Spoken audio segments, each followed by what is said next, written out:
semuanya, perkenalkan nama saya Kristabel. Pada video kali ini saya akan meresensi sebuah novel karya saya sendiri dalam ujian praktikum bahasa Indonesia.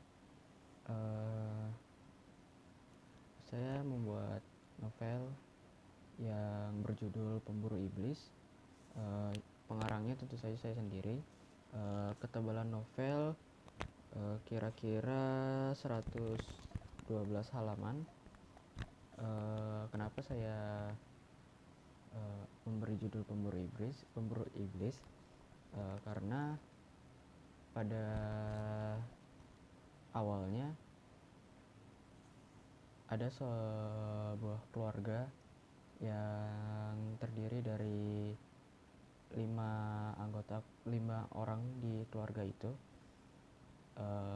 Jadi sebelumnya keluarga itu tentram dan damai, penuh canda tawa dan sukaria tanpa adanya sesuatu yang janggal.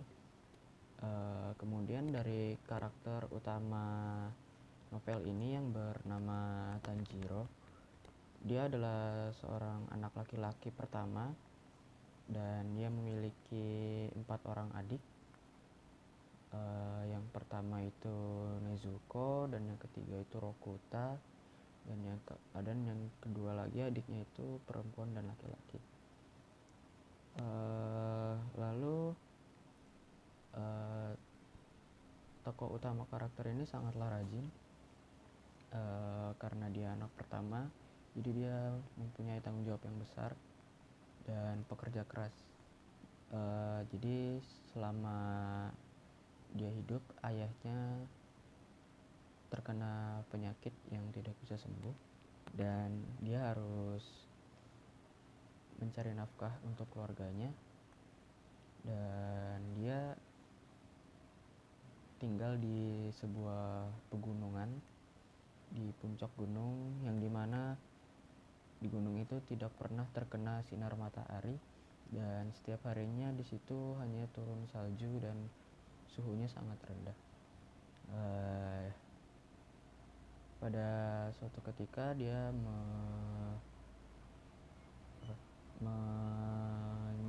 menebang pohon untuk dijadikan arang, karena pekerjaan dia adalah penjual arang keliling yang dia jual ke perkotaan di dekat rumahnya. Pas dia sedang membakar arang yang akan bertujuan untuk dijualnya kembali, Tanjiro pun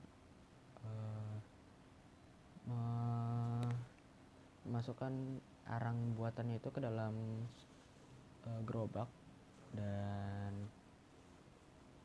dia menuruni bukit yang bersalju untuk berjalan ke kota. Di kota itu pun Tanjiro terkenal dengan hal baiknya karena dia sering membantu warga di situ.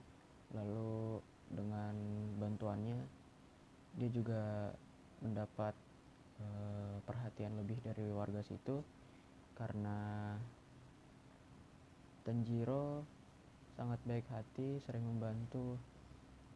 Jadi dagangan yang dia bawa, yaitu arang, selalu terjual habis karena sifat baiknya. Lalu karena arangnya gampang habis terjual, Tanjiro pun pada sore harinya sudah langsung pulang ke rumah karena arangnya cepat laris. Pada saat di perjalanan, Tanjiro bertemu seorang paman, seorang laki-laki yang sudah berusia 40 tahunan. Dia dipanggil oleh paman itu untuk menginap di rumahnya karena paman itu berkata Tanjiro tidak boleh naik ke atas bukit karena saat malam hari iblis suka berkeliaran pada malam hari. Tanjiro yang mendengar itu pun merasa bingung, dan apa itu iblis? Karena Tanjiro tidak pernah melihat iblis. Jadi karena Tanjiro sudah merasa lelah, Jadi ya nggak apa-apa lah gitu untuk beristirahat sejenak dan menginap di rumah paman itu. Jadi saat Tanjiro menginap di rumah paman itu menjelaskan bahwa ada makhluk yang menyeramkan yang pada malam hari suka berkeliaran. Lalu Tanjiro pun masih merasa bingung dengan ucapan paman itu, dan Tanjiro pun tidur bersama paman itu. Dan pada keesokan harinya Tanjiro pun bangun dan melanjutkan perjalanannya. Saat Tanjiro sudah hampir mendekati rumahnya, karena Tanjiro memiliki penciuman yang tajam, Tanjiro pun mencium bau darah yang sangat pekat. Karena dia memiliki indera penciuman yang sangat tajam, dia mencium bau darah yang sangat pekat. Lalu Tanjiro pun segera berlari ke arah rumahnya. Lalu seketika Tanjiro pun kaget melihat semua keluarganya tiba-tiba sudah terbantai habis di rumah itu. Dan Tanjiro pun langsung bergegas melihat apakah ada yang selamat. Akan tetapi semuanya sudah tergeletak tidak berdaya, sudah tidak bernyawa lagi, karena seperti keluarga sudah seperti diserang oleh beruang salju, karena ada banyak bekas cakaran di dinding. Lalu Tanjiro memegang sesuatu orang yang ada di rumahnya, dan Tanjiro merasakan kehangatan di tubuh adiknya yang perempuan yang kedua, yaitu Nezuko.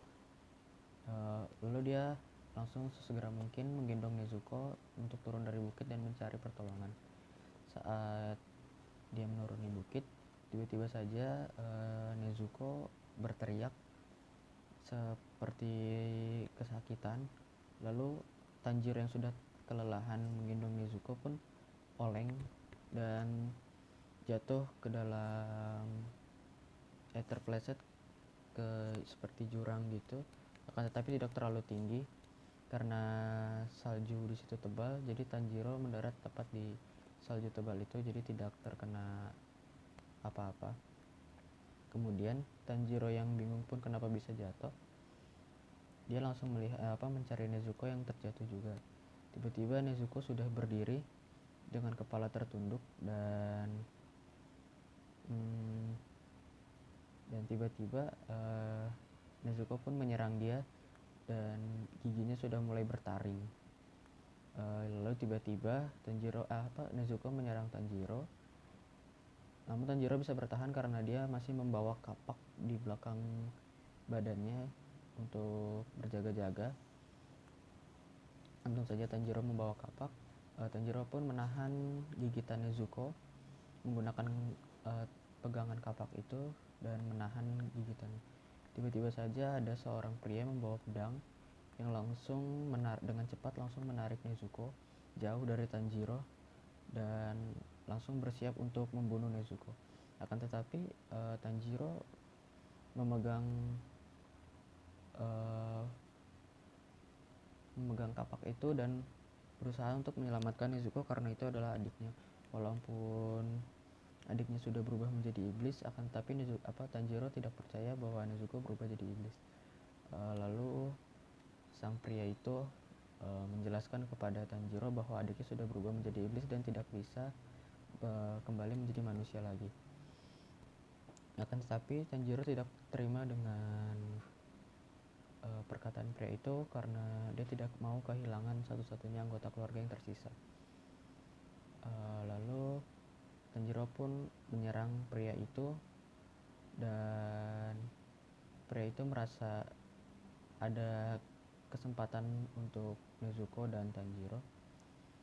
Pria itu pun menjatuhkan Tanjiro sampai pingsan. dengan cara memukul punggungnya menggunakan pedang. Tapi memukulnya menggunakan pegangan pedangnya itu, jadi tinggal terkena pukulan saja, tidak sampai tertusuk. Lalu Tanjiro pun pingsan dan Nezuko pun dibikin pingsan juga oleh pria itu. Pria itu bernama Giyu.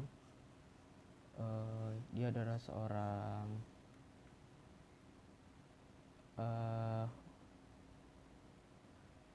kesatria tertinggi di sebuah korps gitu, di sebuah asosiasi.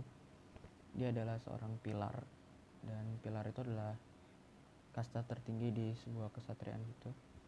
Lalu tugas mereka adalah memburu iblis yang suka menyerang manusia dan makan manusia.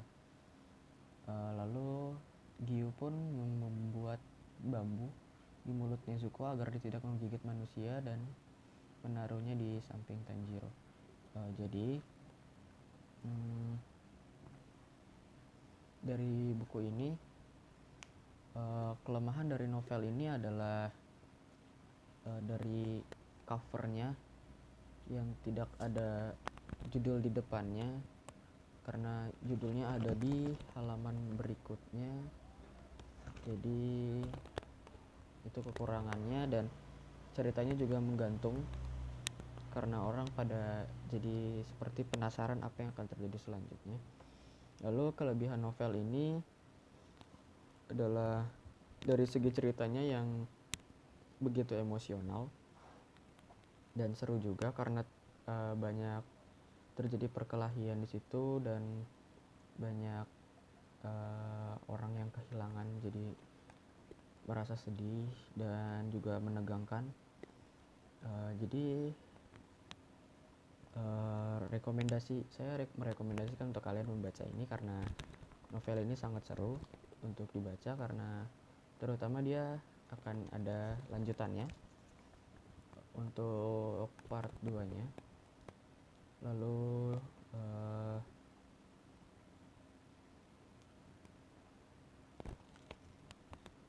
novel ini ada 112 halaman yang cukup tebal, jadi pembaca tidak terlalu bosan karena halamannya banyak. Jadi dia bisa menghabiskan waktunya untuk membaca semua halaman ini, karena kalau cuma sedikit kayak kurang gitu, kayak bosan banget. Lalu itu saja penjelasan resensi saya tentang novel ini.